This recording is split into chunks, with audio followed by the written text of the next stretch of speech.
All right, thanks everyone for being here. This is our very first copywriting clinic. This is brought to you by myself. I'm Kara, and Agnieszka, my lovely helper. I am the copywriting team captain for Autonomy Unlimited. And so if you didn't know already, you probably do. Autonomy Unlimited is the digital marketing company extension of Autonomy. And man, we do really awesome stuff. It's all about where ethical marketing meets integrity. And we've also got a wonderful apprenticeship program. So graduates coming out of the Autonomy course have the opportunity to come and learn with us, to practice and get real world skills. You have the opportunity to work on real projects. And we just have a whole lot of fun. So keep that in the back of your heads as we keep going with this. This will be the first of many. This will kind of be more of an overview. So we're going to go through the different types of copywriting. The title for this one is How to Not Break Trust While Copywriting. So this will be a general overview. And then the idea is then in future weeks, this is going to be a lot more interactive. So a lot more practice. So after today, you're going to have I like to use quotes, homework. Everything, of course, you're always at choice. This is optional. But you're going to have, something that you can actually go throughout the week and get some work done, get some practice. And then a week from now, the next clinic will be able to actually go through and in real time, we'll be able to give feedback, work with you on what you've been coming up with. And it'll be a great, awesome learning experience. And I'm really excited to get this going. So with that, for the moment, I'm going to hand it off to Agnieszka, and then you'll hear me talking throughout as well. Thanks. Okay, and did you share the link to the agenda with them, or are we doing that afterwards? Thank you. Yes, I did. I shared a PDF so you can download it. I shared a PDF in the chats along with everywhere that I posted this link. So if you did not get that, let me know and I'll definitely get it to you. Right, because there is your homework is in the agenda as well as some links.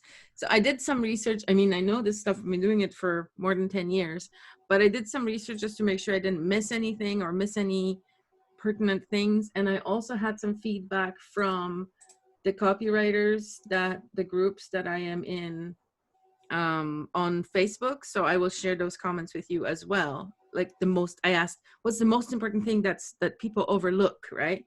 So I will incorporate those comments as well in the presentation today. That said, so I guess I'm going to start with the introduction. I don't know if I'm super eloquent today. I'm doing 2 presentations and I'm not feeling extra eloquent, but you know what? Doing it live. So here we have, oh my gosh, the crutch words. I'm just like, if somebody was counting my ahs and ums, I would be getting awards.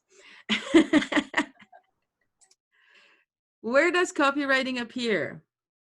So what is copywriting? Often we think of copywriting, like Richard said in the lecture last night, copyrighted materials.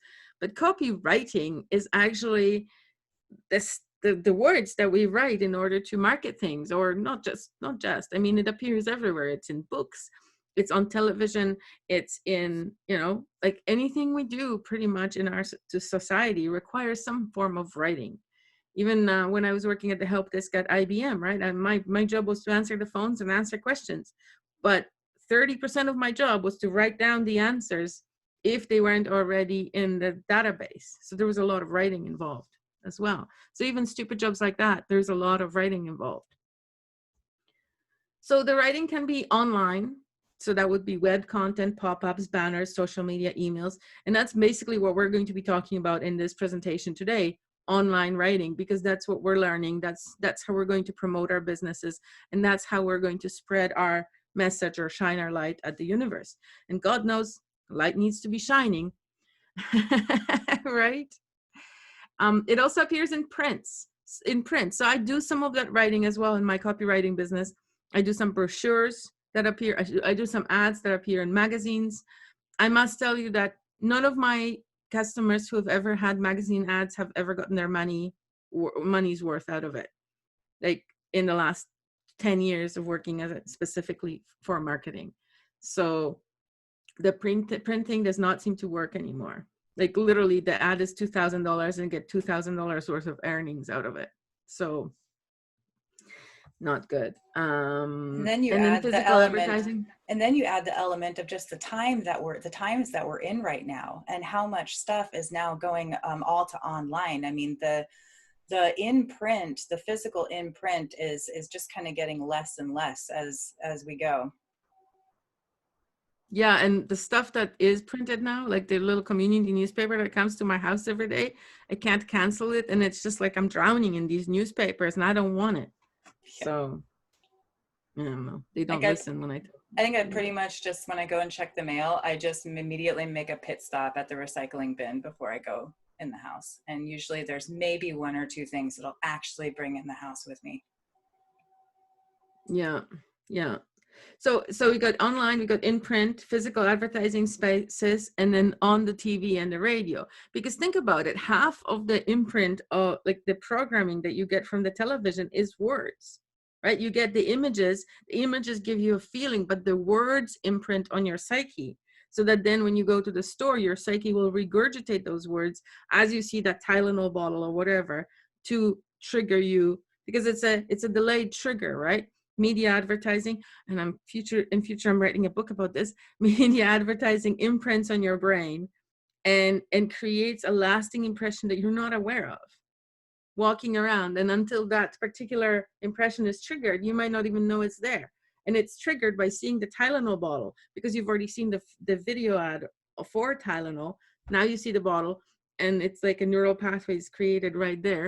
It gives you a little bit of pleasure, and so you grab the Tylenol bottle because you feel like you can trust it because it's already familiar. In reality, it's a big sham. I digress. So today we're going to be covering different types of marketing and why they're different and how they're different, right? Online marketing. Oh yeah, this physical, this is still physical marketing. I'm sure that some people in our group may need brochures, and we can certainly write it, brochures, but a brochure is something that most people just throw in the garbage, honestly. It's not something that is cherished. And there are, if you do want to do physical advertisements like brochures or something, there are more interesting ways of doing it, like door hangers, right? Or things with intrinsic value, things that can be useful, like bookmarks. Or I saw a business card that was like a metal tool that had like a screwdriver and stuff built into it. That's cool. That can be something somebody will keep. But a regular brochure, no matter how much money you spend on it, will probably just end up in the garbage. But I've been hired to do a bunch of physical mailing pieces this month. And so that is actual physical letters. So this is a mortgage company that wants to do email marketing as well as letters for people in a specific area. So they're in Southern California. So they're doing a Southern California campaign where they're doing both emails and letters. It's a layered approach. They also have some Facebook presence, but not very strong. It's not an approach I would necessarily advise, but they're doing it, and they seem to be getting some callbacks. And mind you, their ticket items are higher, right? Because they're selling houses, or they're selling mortgages. So for those ticket items, it may be worth it. Even a few people responding, it may actually pay for itself. The advertisement campaign may pay for itself. But in physical pieces, so the physical pieces are the ones that have the least rules, because you can write anything you want. And as long as you don't break psychological trust, you're not really, you know what I mean? You don't break any laws. First of all, don't break any laws. Don't send a letter saying, I want to sell meth. It's not a good idea. And second, don't break trust rules. So if you think about marketing relationship with your customer or with a customer that you're working for, right? Well, actually, as a copywriter, you're working for one person, but the intended recipient is a whole other person. So the point of view that you need to be really familiar with is the actual recipient, the person, in this case, the person with a house who needs to refinance their mortgage, or the person who is living in their parents' basement but wants to buy a house. Those people and their motivations are what needs to drive whatever you write, no matter what you write for, those motivations are what drive you. And how do we arrive at those motivations? We connect with that person. We envision that person. Say his name is Steve, and say the example of the mortgage, right? So Steve lives in his parents' basement with his wife and his baby daughter, and he wants to buy a house, right? So now we have to think like Steve. Okay, we want to address somebody who is ready to buy a dream house but may not have the financing available right now, or finances available right now. So we need to get him a good mortgage. And so when Steve goes to bed at night and he's falling asleep next to his wife, the baby's in the crib, maybe in the same room, maybe in the next room, what are the things that are going through Steve's head?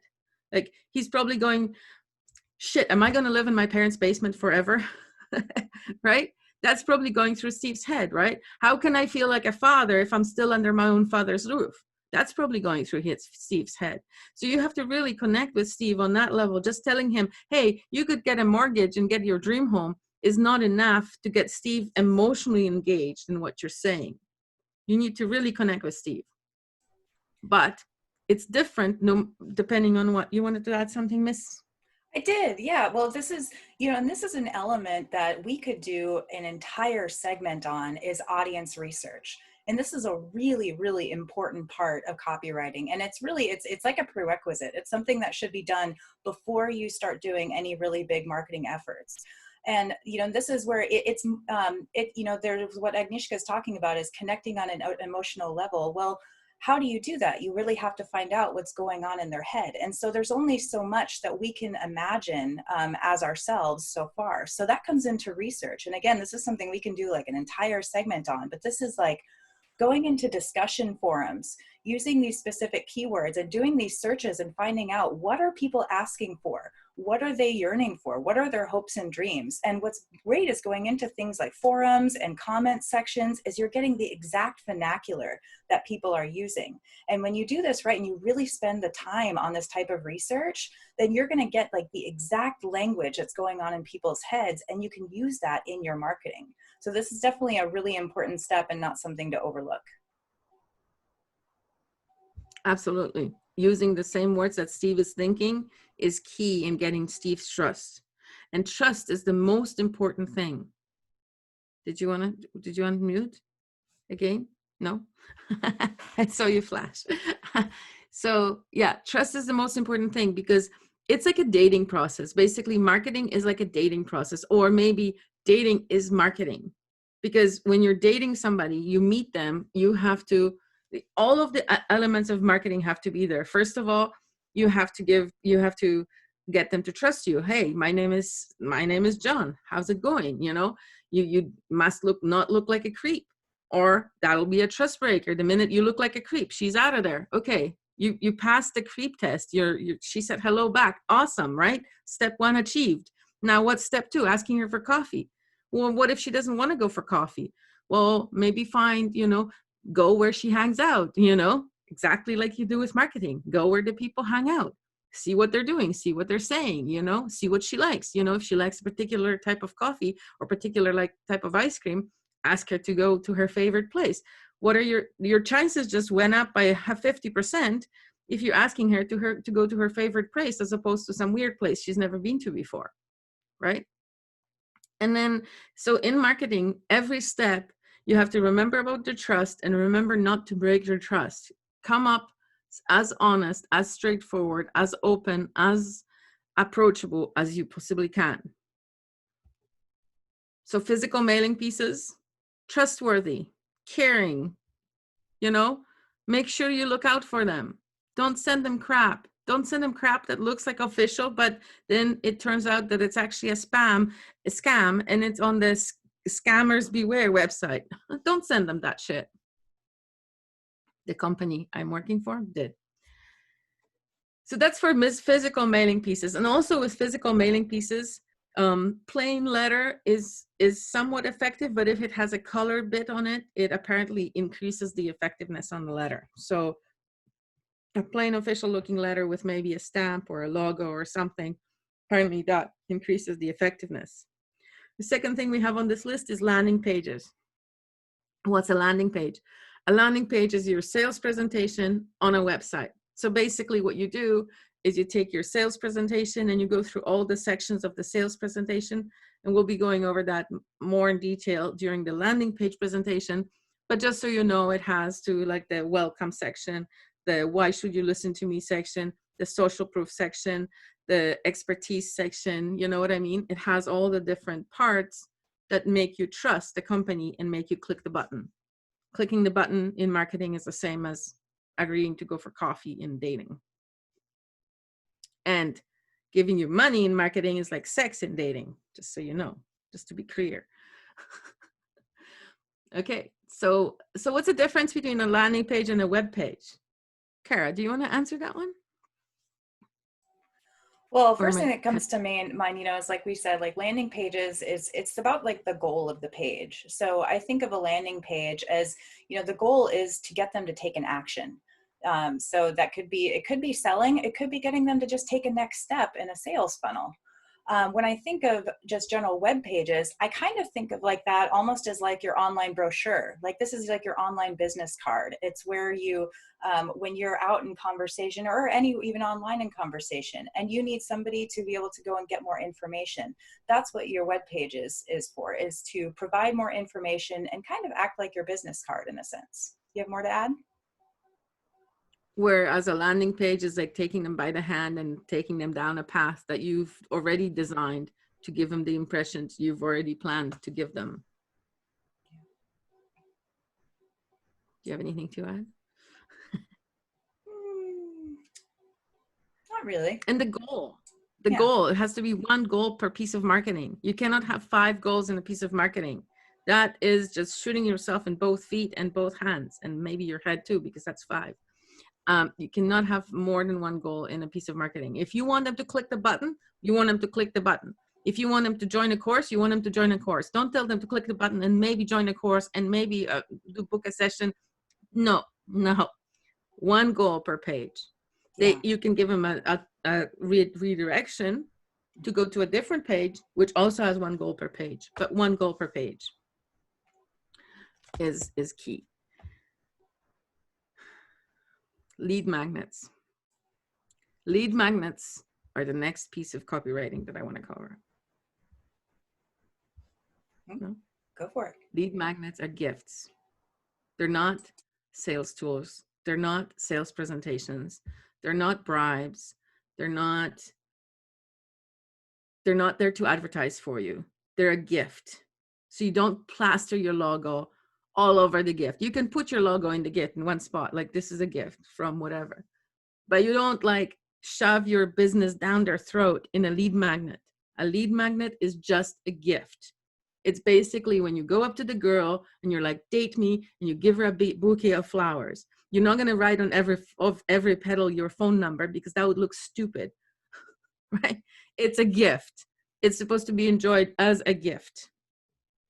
And that's why we put the link back to our website at the very bottom of the lead magnet so they can get more information. Yes, we put our phone number, but we don't say buy now or buy here or do this or do that. No, it's not about calls to action in a lead magnet. It's about giving content and value to the customer, not asking anything in return, just sharing from your own heart and giving them what they need, because they have a problem.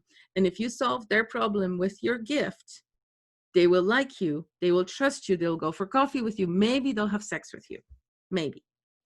We'll see. So that's what lead magnets are. And it's very important to know the difference between landing pages, which are sales copy, and lead magnets, which are free gifts. Because if you mix them up, the girl will be like, ooh, this guy's weird, right? Usually the goal, you know, another goal with like a lead magnet is often, you know, you're providing something of value for free, and all you're usually asking for in exchange is an email address. So, you know, and that's kind of like that example of like, you know, asking someone out on a date, and, you know, you're not asking them to marry you. You're just asking them to like, hey, you know, maybe give me your phone number. We can see where this goes. Yeah. Yeah, and lead magnet can also be part 1 to something that's paid. And this is the first chapter. I give it to you for free. If you want the rest of the chapters, you have to pay, or this is the first step. there are more steps, but this is useful to you now. I'm giving it to you for free. So it can lead to something more, but it has to be do that in a way that still feels like a gift, not like a trick. Because you're still Because building people, trust. that's It's all right. about building trust. People don't trust tricky people. Go figure. So blogs. So why do we write blogs, Kara? We write blogs to educate. It's another way of sharing value. Blogs are not meant to be sales pages. These can be areas where you can subtly plug things in if you need to. I just did one recently where the blog was all about meditation, but ultimately, the underlying goal was to try and get people to get into a meditation course. And with the client, we had to have a whole conversation about this because the first draft that I got turned into a sales page. And I had to explain, the purpose of the blog is just to educate and to provide value for basically nothing. You're not asking for an email address. You're not asking for anything in return. You're just trying to provide value and educate. And if in there you happen to mention, we do have this meditation course coming up. You can click here to go and learn more. That's fine. But you're not asking, buy my course now, do this now out of this. It's another way of providing value. And another aspect of that is also on things like SEO, providing the more content that you have on your website, the more traffic that you're going to get. So if you can write blogs that are relevant, that are speaking to things that people are asking for online and searching for, you're just going to have more and more traffic coming back to your website. And you can put a call to action in a blog, but just make sure it's at the very bottom and it's one call to action and it's specific, like, hey, I hope you enjoyed this article about meditation. If you want to know more, here's a link to the course, right? Or get this course if you want to dive deeper, make it relevant to them. No more. Actually, honestly, that was a really bad call to action, what I just said, because if you want to know more is just crap. It means nothing. It does not have their motivations or their emotion in it at all. But that's, it's in the place where you would say, if you want to do more, you would do something more effective. Like, I see you're really interested in meditation. You could take your meditation even deeper and you could gain even, reap even more rewards from meditating at a higher level with a guide. That's probably a more effective call to action than if you want to know more. And you can use blogs to answer those burning questions that come up, that are frequent questions that come up. Those are really great ways to address these things. And it kind of can take, it's ways that you don't have to, how to explain, like, I was just going through this with another client recently where, they had a web page and it was just there was just so much content because they were just going so in depth on so many different areas. And I was like, a first person coming here doesn't need to know all this, but what you can do is expand upon these different subjects in blogs and link them throughout your website. So there's lots of different elements like that. And, with Autonomy, for an example, we've got people, I know Pablo wrote a blog for Autonomy. We've got more folks. Yeah, that was an awesome blog. I really enjoyed reading that. We've got more in like the Autonomy Unlimited copywriting team, where we've actually got a list of topics that are common questions that people are searching for online related to the word autonomy. So we have all of these burning questions that are coming up, and with the opportunity to expand upon all these. So not only are you answering people's questions, you're providing value, you're educating, but you're also going to help your website to rank higher in search engines, because this content is going to come up as people are searching for these questions. So lots of good elements with blogs. Absolutely. And if I had $1 for every time I created a piece of content and somebody wanted to turn it into a different piece of content, I'd be very rich. One of my clients had her customer journey on her website, on her front page of her website. This is your customer journey. First you buy this course, then you're going to buy this course, then you're going to buy this course, and eventually you're going to hire me for private sessions. It's like, no, that doesn't belong on your website. Yeah. It's good that you have it. But a customer journey is an internal thing. You need to know it and you need to guide them down a garden path. But if you come up to a girlfriend and you give her a spreadsheet of how you're going to date her, you're going to take her for 3 coffees, then you're going to take her for dinner twice. Next thing you know, you're going to go to second and third base. And a week later, you're going to, do the deed, that's not going to work out. That's the creep factor right there. You know, you present a girl with this piece of paper, she's going to run. That's a great example. That happened to me once. On the second date, and I was eating these weird fish balls, and the dude's like, yes, you're going to wear a red dress for our wedding. I was like, what? Yeah, because the Chinese culture, you know, you have to wear a red dress. So you're going to have to wear a red dress. You're okay with that, right? I didn't even know his last name at the time. Anyway, moving on. Bad marketing. That was bad marketing. And the fish balls were not that good. Blogs. Yeah, we covered blogs, social media advertising. Yeah. That's Tori's thing, but we do that a little bit in our jobs Well, too. kind right? of, you know, because there's, I guess what I'm referring to with social media advertising is just that, is actually paid advertising on areas like Facebook, TikTok, Instagram, etc. What Tori does is social media management and content creation. So what she does is creates really just content so that there's posts are being put up frequently and consistently, and those posts are just about, you know, engagement, just engaging the audience, you know, sometimes providing value, maybe a laugh. It's really just about engagement. But with advertising, you are actually trying to get people to take an action. So the difference between things like Facebook advertising and, say, advertising on Google is a lot of it comes back to like the goals and the voice. You know, when someone's going to Google and they're going to search for something, they're already in buying mode. They're there. They're ready to take action. So it can be, you know, when you spend money on Google ads and stuff, or for SEO to rank really high and get your ads up there on top, honestly, you don't really have to. It's advantageous to have effective marketing copy, but truthfully, really simple copy can do the job because people are already there and ready to buy. The difference with advertising on social media is this is essentially a cold audience. So these are just people in their daily life. So you need to interrupt their scrolling, interrupt it's like a pattern interrupt. You want to have, this can be like an image, something that's going to stop them from scrolling. And with Facebook advertising. Can I share my screen while you talk? Sure. I just want to show you guys something. Oh, host disabled participant screen sharing. Oh, what do I need to do? You made co-host. It's all good. Do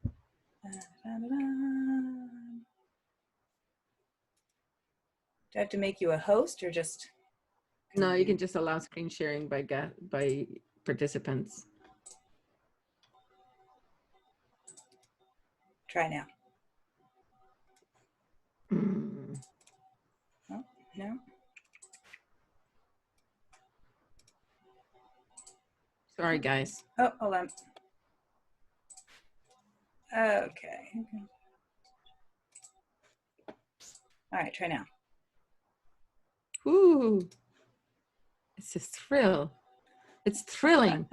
Okay, I just wanted to show you guys while Kara talks, is that in a Facebook ad, this is a post, right? There is the picture of the kitten. That's what stops you, right?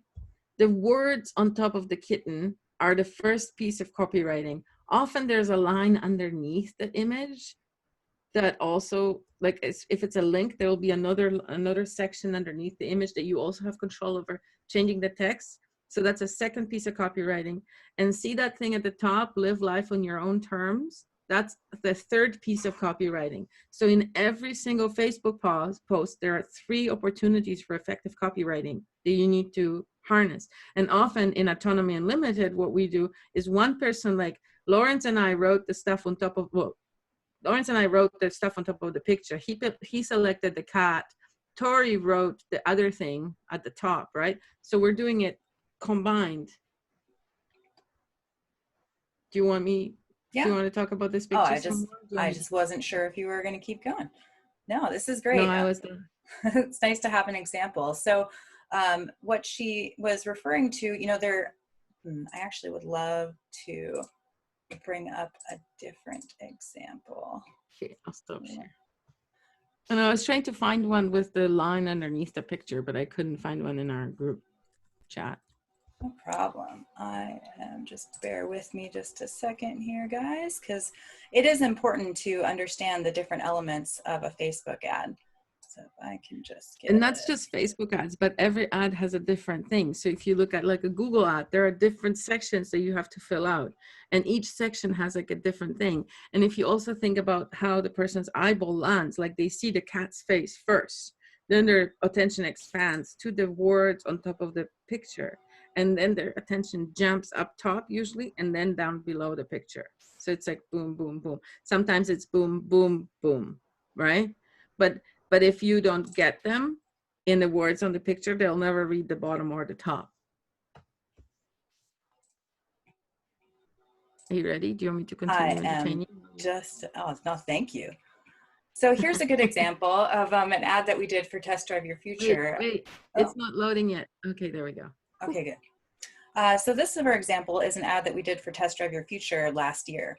So for the different, there's three main elements when it comes to a Facebook ad. There's a headline, there's the ad body copy, and then there's the link description. So the headline is this text down here, like the 6 mistakes we made in college and how your child can avoid them. And that goes along with the image, which is the pattern interrupt. So you need something that's going to interrupt their scrolling. You want a captivating headline that's going to make them curious and want to learn more. This would be considered the ad body copy. And oftentimes you'll see there'll be some text shown, and then you'll click a little see more link to learn more. The goal with that introductory text is just to get them to click that see more link. And I've actually been learning from Sabri Subi, who's of King Kong, and he wrote the Sell Like Crazy book. I was previously, I had thought that more like shorter copy and just kind of more punchy was more effective. He stands by that long form copy is actually more effective. He writes like really long ads. Sometimes like they're as long as a blog post. But his mentality is, the people that are going to read all the way down to the bottom are the ones that you want. You're kind of like weeding out the people that really will have no interest if they're not willing to read all your copy. But it's all about, creating intrigue, curiosity, and you're just trying to sell the click. That's really all you're trying to get them to do with this. You're not necessarily, not always trying to sell them something right off the bat. You're trying to get them to click a link and get to your landing page, get to your website. Most often it's something like a landing page, or even to get like a lead magnet for free. So it's a start in the funnel. The Facebook advertising is not necessarily to sell something right away. You're just trying to sell the click. You just want to get them interested enough to want to take the next step. And that third component is the link description, which is this text down at the bottom here. And that's just something to reinforce the headline, and again, to just incite curiosity. I can't stress that enough, as you're just wanting to get people intrigued enough to want to click that button. Otherwise known as clickbait. And see, and this is another thing I'm learning from Sabri, which is, just to learn a little bit about myself, my personal business is called Authentic Expressions Copywriting. And it's really important to me to not only, hold trust, but to do it in a way that aligns with my own values. So I don't agree with stabbing people's pain points. I don't agree with manipulative tactics. I think it's absolutely possible to get people to take action and take the next step without having to like strangle their emotions. You want to hit people on an emotional level, but in the right way that, again, aligns with the heart, aligns with your values. I was going to go, Absolutely. So Sabri Subi says that what he tries to do is he says that there's a sweet spot in between clickbait and targeted benefit, and that you want to find a nice little sweet spot in between there. And he makes the point where, like, look at all the crazy tabloid headlines, all of this crazy clickbait stuff, but what does it do when you look past your own disgust with what you're reading? But what are you seeing, though? You're seeing all of this curiosity, this burning intrigue, and that's why those things sell so much, is because people are in, what does that mean? I need to learn more. I have to buy that and see what's going to happen. So trying to find that sweet spot. I've certainly been practicing with the different titles for Raising Excellence podcast and seeing what gets people to click, because it shows up on the YouTube live and Facebook live, so random people see it. And it really is clickbait. Like, you don't have, I'm not saying that breaking my rules, and I'm not saying you're going to die if you don't click this link. That's ridiculous, right? But you know, the other day we had this effective self-parenting talk, and I titled it, "How much longer are you going to suffer?" Because that was something that got people to click, and it was in line with what we were talking about, but it was clickbaity. Let's face it. But had them intrigued. They're like, oh, yeah, how am I absolutely. suffering? Because I don't want to suffer. Clickbait, well, exactly. And clickbait doesn't have to be breaking your rules, but it's still like, I mean, if I wanted to name it, if I named it the way I wanted to name it, I would say, become the best parent for yourself, right? But that's not going to get me clicks. So that's like shooting myself in the foot. That's what my podcast is actually on, becoming best parent for yourself. But that's not what I can say, because it doesn't matter what I say. If I'm shouting on top of the mountain, if I can reach to 1 million people, I could shout really loud. But if they can't understand what I'm saying and I'm not picking up what I'm putting down, it's going to be a completely wasted effort. And I can just freeze to death on the top of that mountain and not get anywhere. So yes, integrity, but yes, clickbait. Because people need they're just too busy, like their brains have, it's almost like the propaganda has taken over 90% of their brains, and we're only dealing with this really small sliver that we can get through to. You need to provide that. It's like, why, you know, rather than like where, you know, the headline that you wanted to go with was a how statement, but people don't always care about the how. They want to know why is this going to help me? Tell me how this is going to help me. It's kind of, it's like the same, like the distinguish between features and benefits, you know, features tell and benefits sell. People connect with benefits. They don't care about all of the nitty gritty features. They want to know, how is that going to help me in my life? My course is 17 episodes, 17 modules, and each of Y modules has 7 handouts. My course. You want to buy it? You want to buy my course? How do you feel about that? Like, I don't care. I don't care about your course.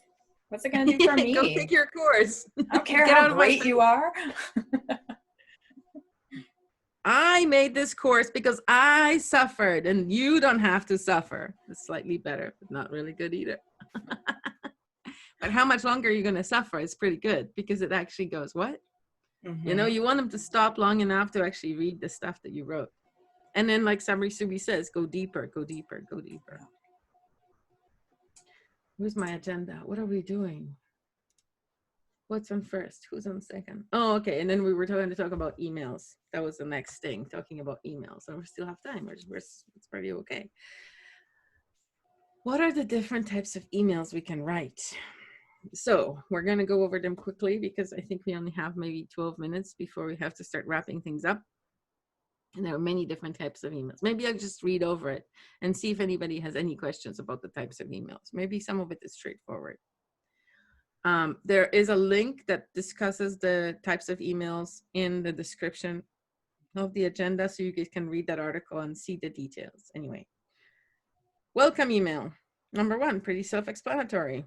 Yet, it still cannot be my course, my modules, my handouts, because that's just, nobody gives a shit about you.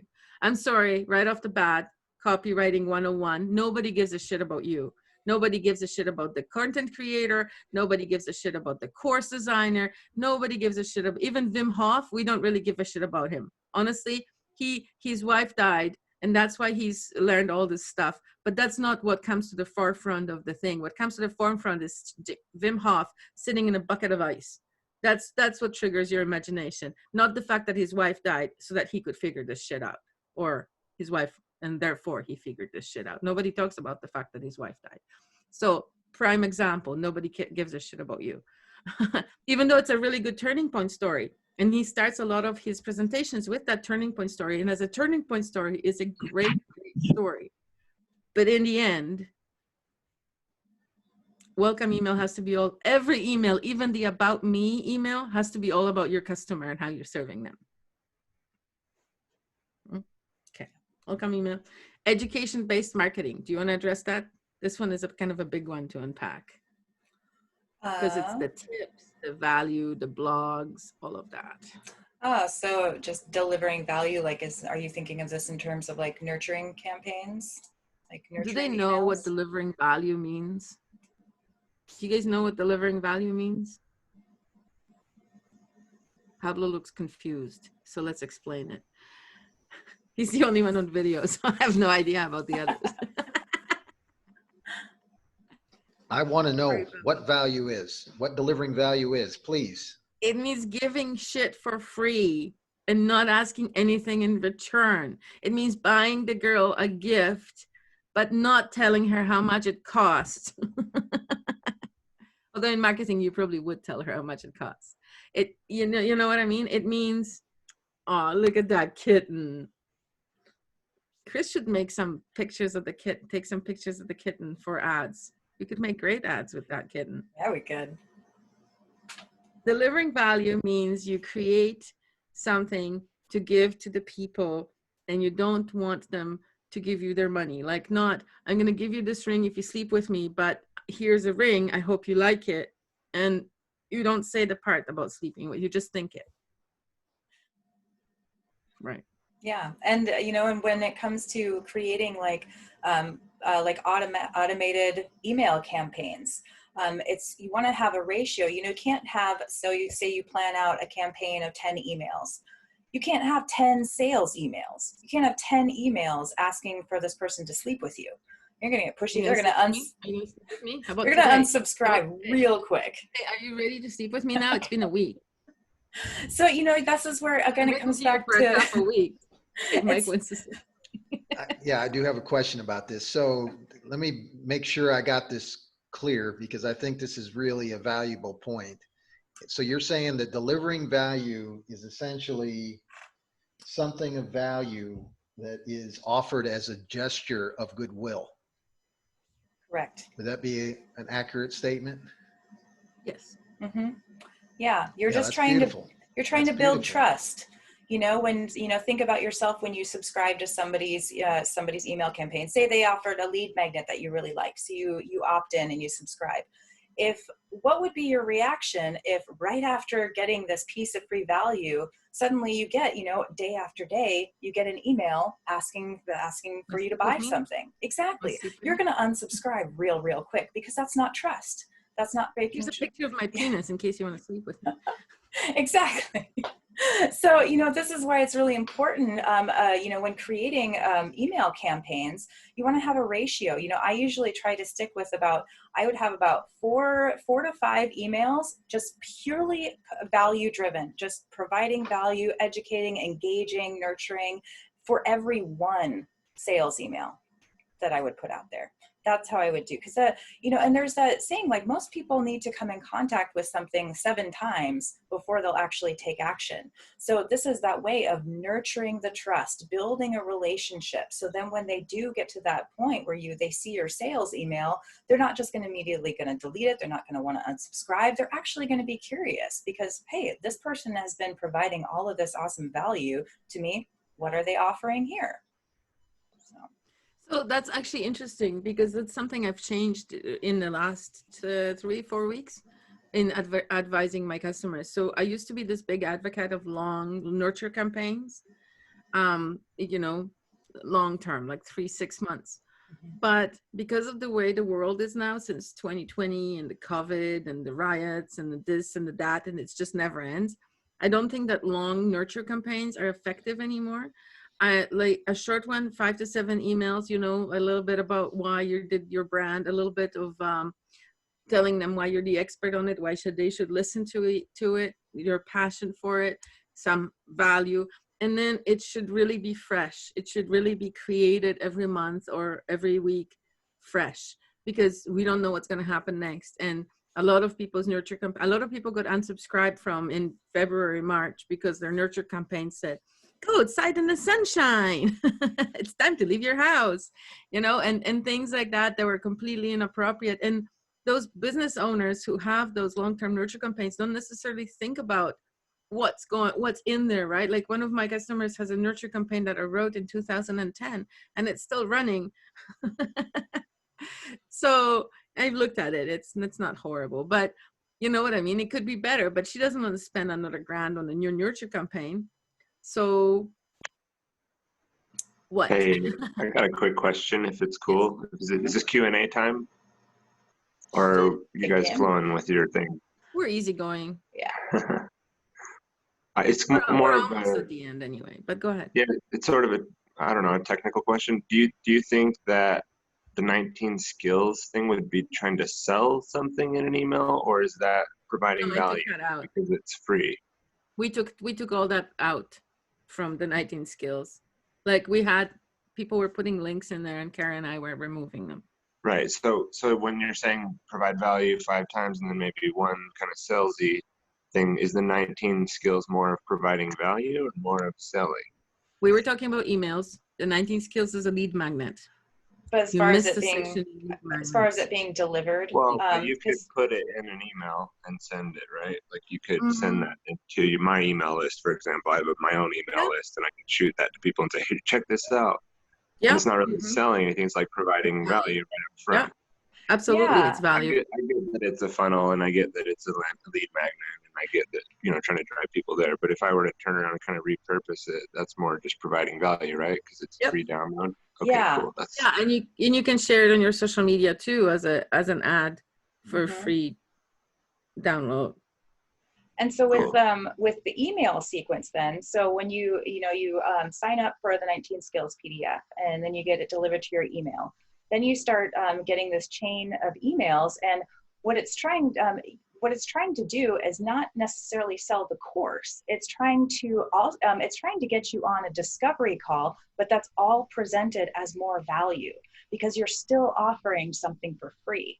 So thanks for bringing that up, Tyler, because I do think that it kind of, it depends, and we are learning some new sales funnel systems right now too. So, some of my own information could be subject to change pretty soon. But with that sequence for autonomy, it's kind of a balance between nurturing and selling with the emails that are going to follow after getting that PDF, because it is trying to get people to take an action, but it's not saying buy this course, buy this multiple $1,000 course right now. You're still nurturing them along the way and holding their hand, and still what you're trying to get them to do first is just to get them on the call, which is something they get for free, and they're going to leave the call with a plan of action. So that's still providing like a ton of value. So it's a different kind of element of nurturing. Whereas, other for like Test Drive Your Future, the nurture campaign that we have for them is very different because, first we deliver the lead magnet, and then we're just for them, we are just providing some value. So we're giving them the why on subtly why they would want to take this course, why they would want their kid to get into Test Drive Your Future. So we're providing statistics, we're providing stories of massive student debt.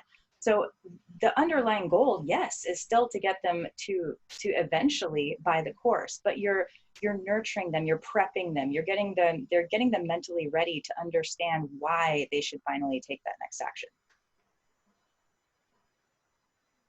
Yeah, because I've gone in the past on a certain list that I have and said on there explicitly multiple times, hey, I'll never try to sell you anything through this email. I'm just going to be sending you updates about what I got going on.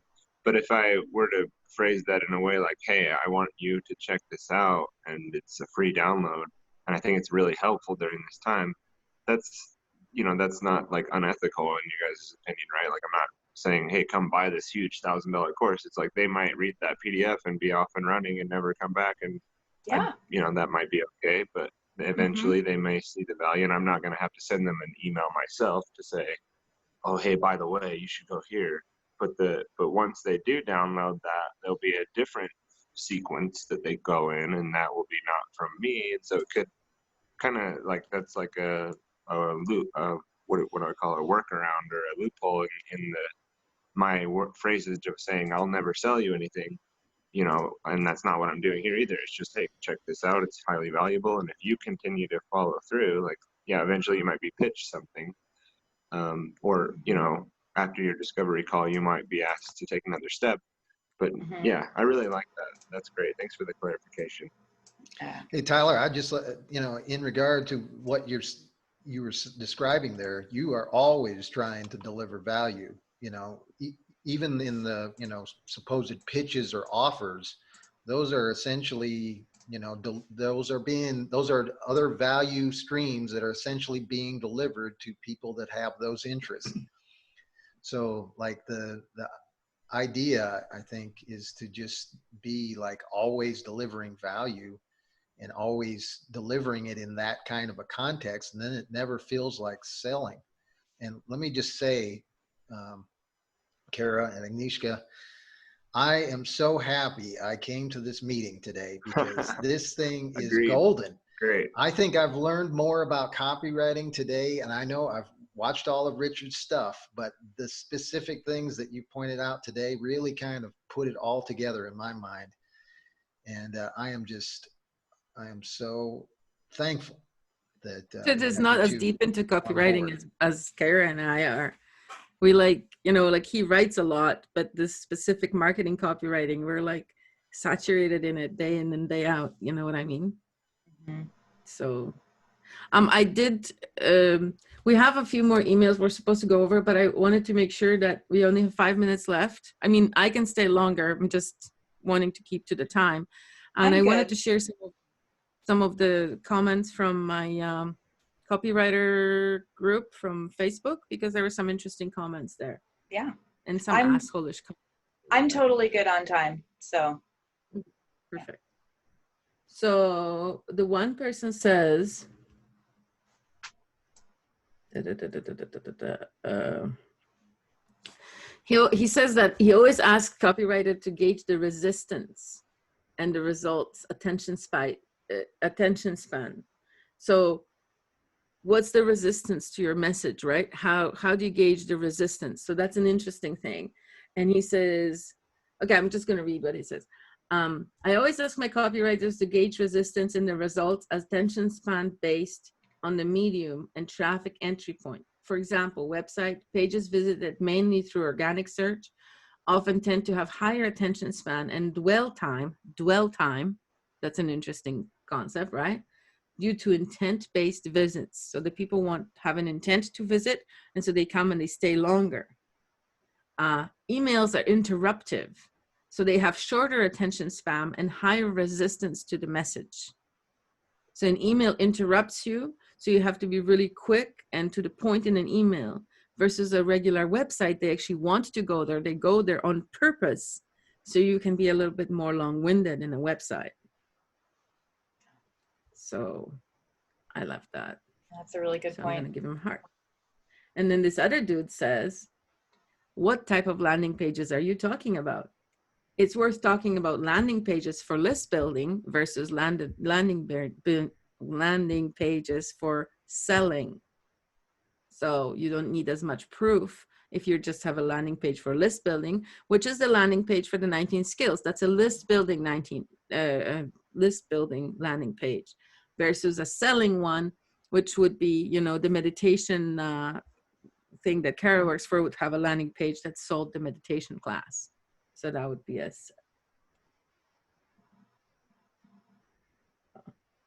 okay. So this other lady just wrote this very second. I call my pet peeve, we all the way home. When writing, do not make it all about you.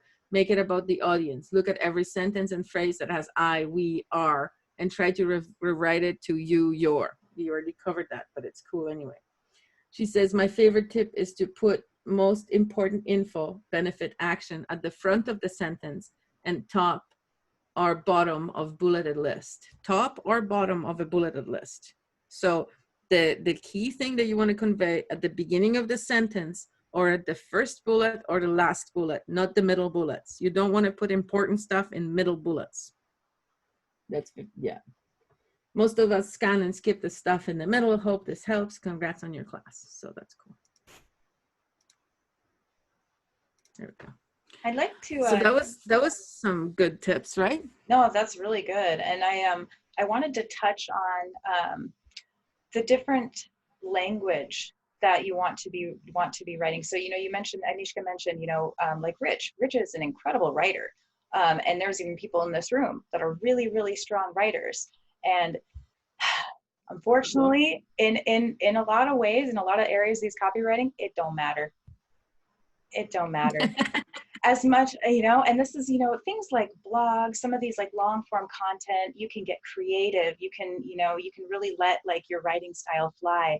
When it comes to things like these emails, you need to be really conversational. You want to write the way that you talk. To a friend. Yes, to a friend. Man, in email subject lines, don't capitalize things. Don't use proper punctuation. And the reason being is because when you see something show up in your email inbox that doesn't have that the sender name is from a real person's name, not a company, and the content in the subject line is maybe poorly written, not very good punctuation, not capitalized, what do you think? You don't think that that's coming from a company. You immediately, your brain says that this is coming from a real person, which is going to up the chances of you wanting to open the email. And if we can't get anybody to open our email, they're never going to read anything.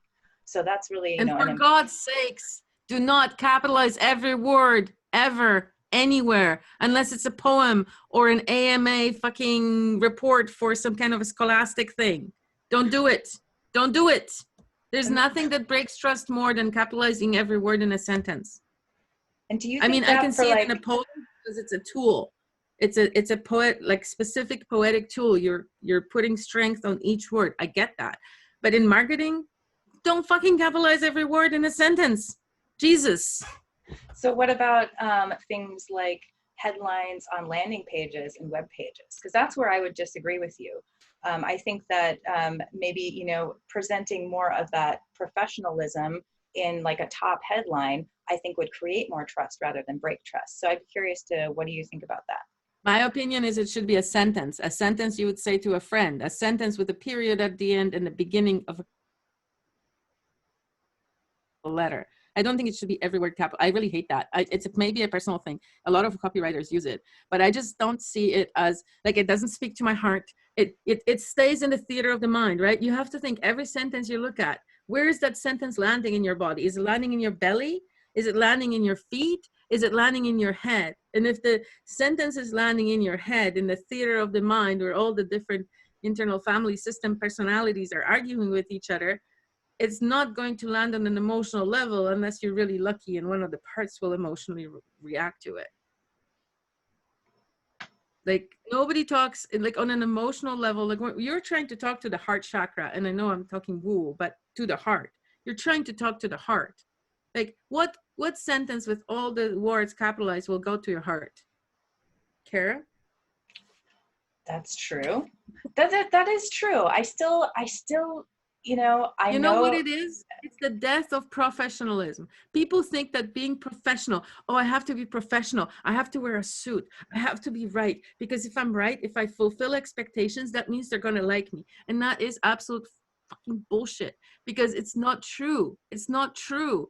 It's professionalism has never gotten you anywhere. Imagine if Rich was on his lectures and yeah, I know he wears a suit, but he's not 100% professional. He's got the fallibility of trust and understanding.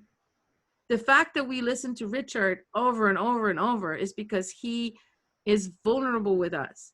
He says, okay, I'm wearing a suit because I respect you guys, but I'm also going to be casual because I respect you guys, right? He doesn't put barriers between himself and us. And I think that capitalizing every letter, trying to be professional, putting on a suit when it's not your way of being, is putting a barrier between you and the listener and you and the person who like with Mike, I'm going to use you as an example.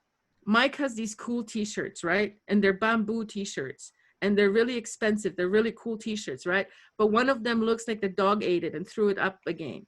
And I'm like, okay, you can wear your cool t-shirts because it's who you are, but don't wear that one on video.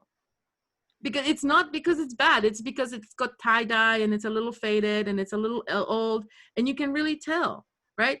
And I'm not saying Mike should not wear t-shirts. He absolutely should wear t-shirts because it's his uniform, is what he does. But maybe select the t-shirts that are good, but don't put on a freaking uniform that makes you look like somebody you're not. Right? There is a fine line between breaking trust because you're not doing enough and breaking trust because you're doing stuff that's not you. And that's, I think, a really good point, because that, I think I would go back and say, so it depends on the industry that either your own industry that you're writing for, or if you have a client that you're writing for. We just took on a client that's doing wealth management and has, really like high-end clients. That's somebody I'd be capitalizing every word in their headlines for. But it just kind of. But that's somebody who needs the authority. He needs the power of authority behind him, right? Right. So that, it does comes back to like knowing your industry or the industry that you're writing for, and right back from where we started at the beginning is knowing your audience and understanding the people that you're marketing to. So if they're expecting something of that high professional looking value, that's something that could break trust of not having that. That's something to consider. I think Pablo needs to say something. He's got that face. I need to say something. No, actually, I was going to get ready to write in the chat. I got to get going.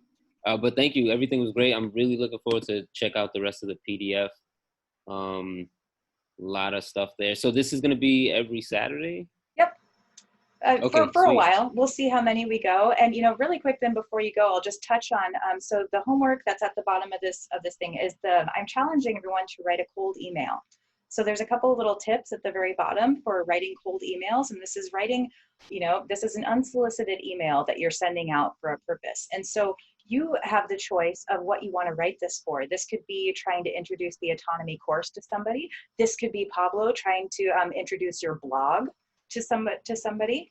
It could be your own project or business. So there's a lot of different areas that this could be written on. But that was what I was going to assign as the chosen homework for this week that then we can go over next week. So just wanted to touch on that before you take off.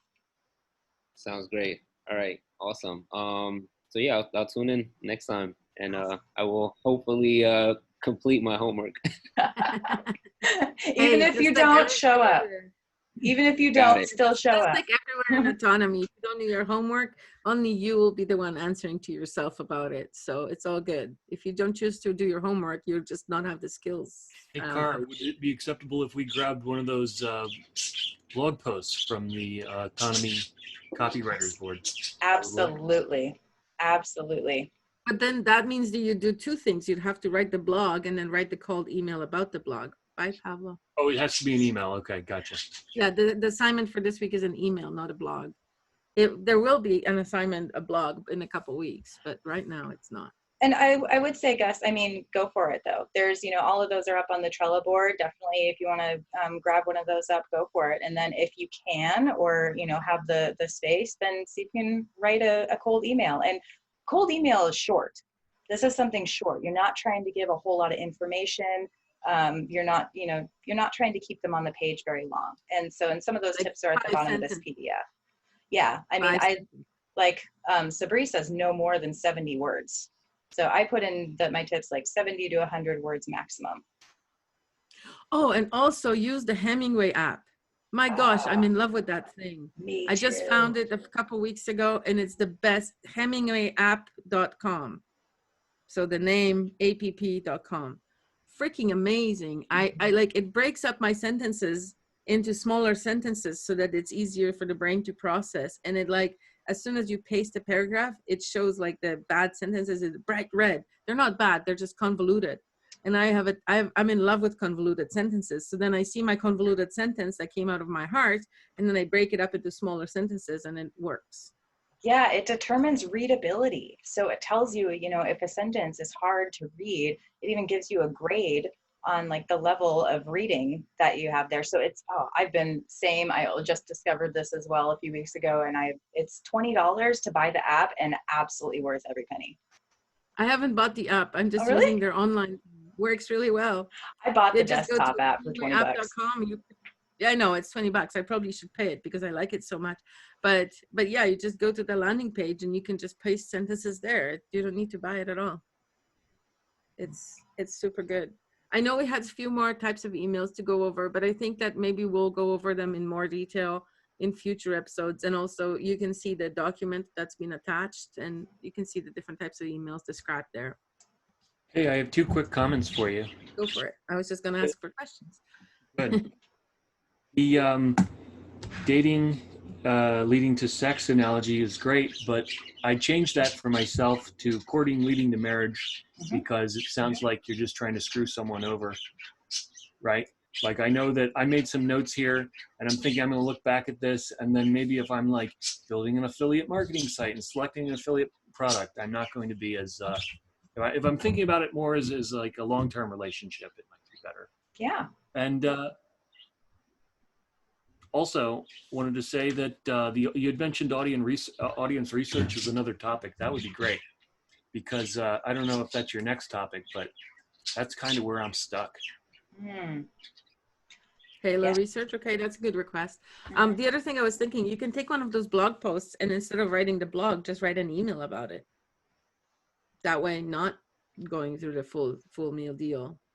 I do Yeah. both. You know, I said that at the beginning, and I'm like, no, I'm being too linear with that. You can make that into an email. Michael, what's your question? Well, number one, I just want to thank you guys again.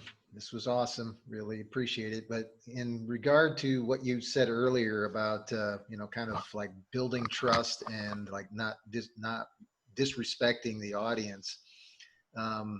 I just got a testimonial in regard to that, because I used to, when I was a superintendent on a construction job site, I always used to wear a tie.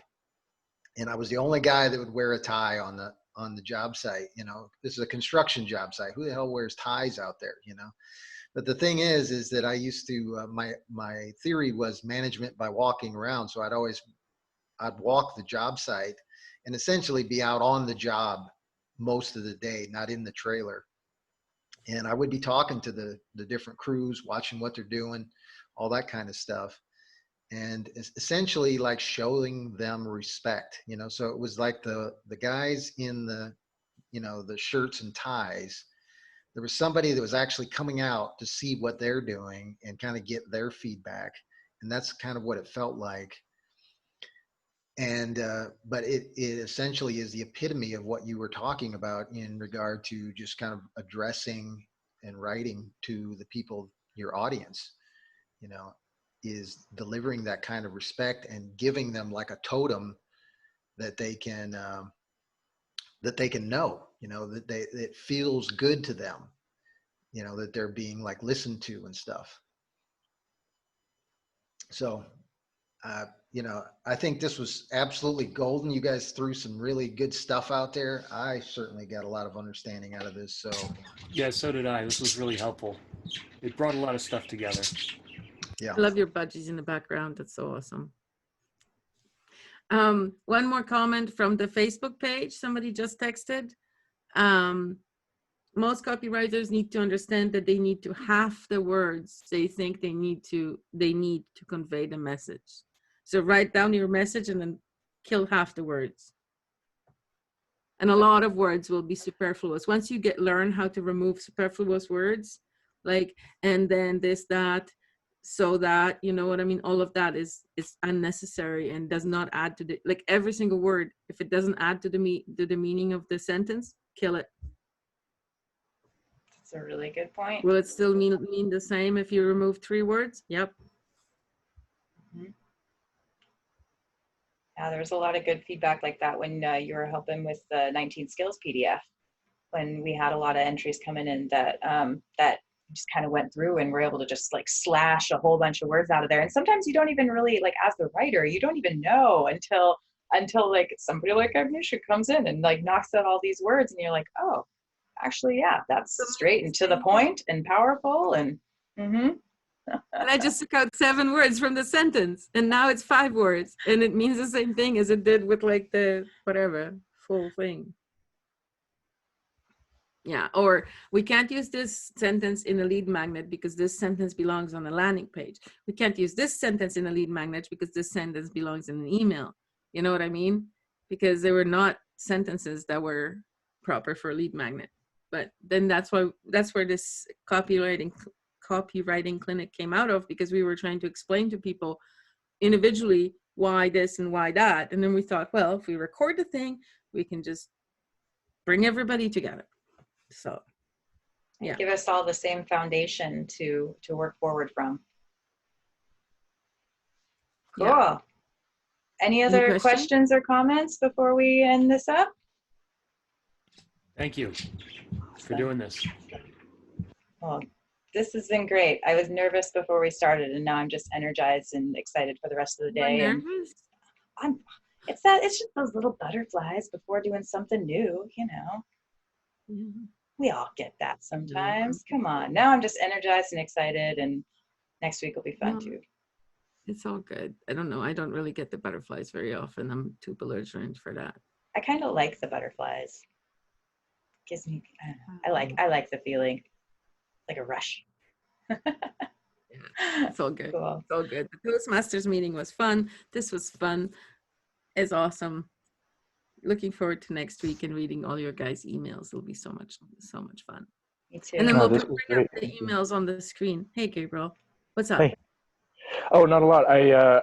It sounds like you're wrapping up. I just wanted to get a question in. So some people may have seen my edits kicking around in marketing. There's certain things like punctuation and stuff like that that really stick out.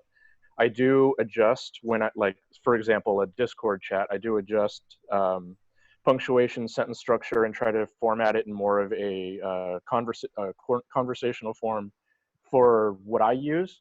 But that probably seems much more formal for a lot of people in a conversational manner. I'm wondering, I appreciate the pruning excess words. That's definitely something that I would be applying for my own writing, just because I know I can prune it after I write something. But in terms of like punctuation, when you're talking about emails, trying to leave intact like structural issues, grammar or punctuation and stuff like that, is that something that you're suggesting that we I don't want to say dumb down because I don't think that's appropriate, but in that fashion to limit yourself in structure and things like that? Because that's the kind of stuff that really sticks out for me. And on a customer facing message, I walk this line where I do want to have a conversational tone, but I don't want to overwhelm. But my levels of that look different than it sounds like your examples were. So I was just kind of curious what the nuance on that might be for someone approaching it the way I do. So that depends on your audience, right? So for example, you're writing in a message for people in autonomy, you can use more complex sentences. You could probably even go to grade 12 Hemingway score, right? Because autonomy people are very highly educated. Even if they claim that they're not educated, they're all very, very highly educated, and they're very well versed in reading complex messages. If it's to a stranger, say you're writing to a board of directors on a project you're working on, however you would phrase the sentences when you were speaking to a director, that's how you would write. You wouldn't write, "Yo, buddy, what's up?" Right? Because that's not how you would phrase things to a director, right? But if you're writing to a bunch of gangs and you're trying to sell them new gang shirts, "Yo, buddy, what's up?" is the absolutely right tone to use, right? So you just have to figure out who your target audience is, how they speak to each other, and how you would normally speak to them if face to face, and then use that same tone and energy that you would use for that. And yeah, sometimes putting periods at the end of all sentences is detrimental. Like, it's good because they'll think you're smart, but at the same time, it could break trust because you might sound too officious. And I warn people against sounding professional because that's often a trust breaker. Like, oh, they don't understand me because they're a company, or oh, they don't really appreciate me because they're just a company, or they're just trying to sell something. You know, those things are all wrapped up in people's heads with professionalism and corporation kind of feel. So everybody wants you to feel like the society says, oh, you have to be professional and wear a suit, but in reality, that's not really what gains trust. Okay, so I'm hearing, just try to emphasize active literacy per your audience, and sort of focus on that. Like I said, stuff like punctuation and that kind of thing really sticks out for me. I get around that by structuring in say bullets or something that aren't really as traditionally Don't structured. put periods at the ends of bullets. Oh, absolutely not. Yeah, that's the one thing I always try to avoid is when I'm creating bullets, I try to avoid. That's why I use those as a workaround when I feel like there's a little too much structure. But I guess I'm just trying to get a feel for when and how to apply that, because I don't consider that appropriate as even conversationally. I don't generally go that route when I'm communicating.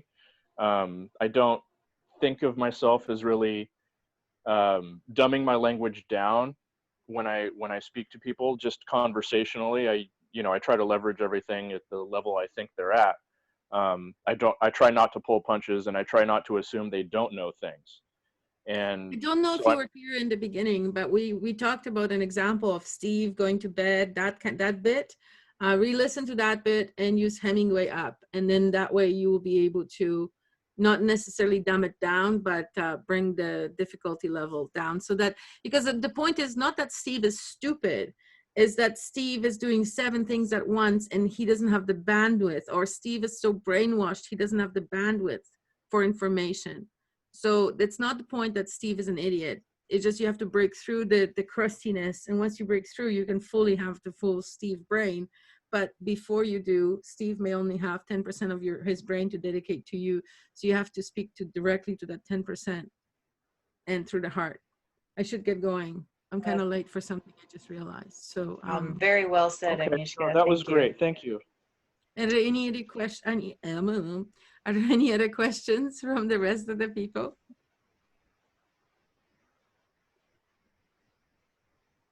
Not even a fart joke. From Well done. Well done. Well Thank done. you. Bravo. So after this meeting, I should head to the patent office. Is that what I'm gathering? Why, you want to patent Agnieszka and Kara's talents? Yeah, I gotta get my copywriting right. Ah, yeah. I will say, after this conversation, I am seeing how important the audience research element is going to be. So we might want to make that our focus. If not next week, the week after. I think next week, but that should be our focus, because that's a foundational aspect to this. Awesome. That'll be the focus next week. Cool. Thanks, everybody. That sounds great. Thank you. This was awesome. I'll post up the recording after it's uploaded onto my YouTube, and reach out if you need anything throughout the week. Otherwise, we'll see you next week. And in order to break for professionalism, I'm going to blow kisses at the end of every meeting from now on. So, bye. Thanks, guys. Bye. You guys.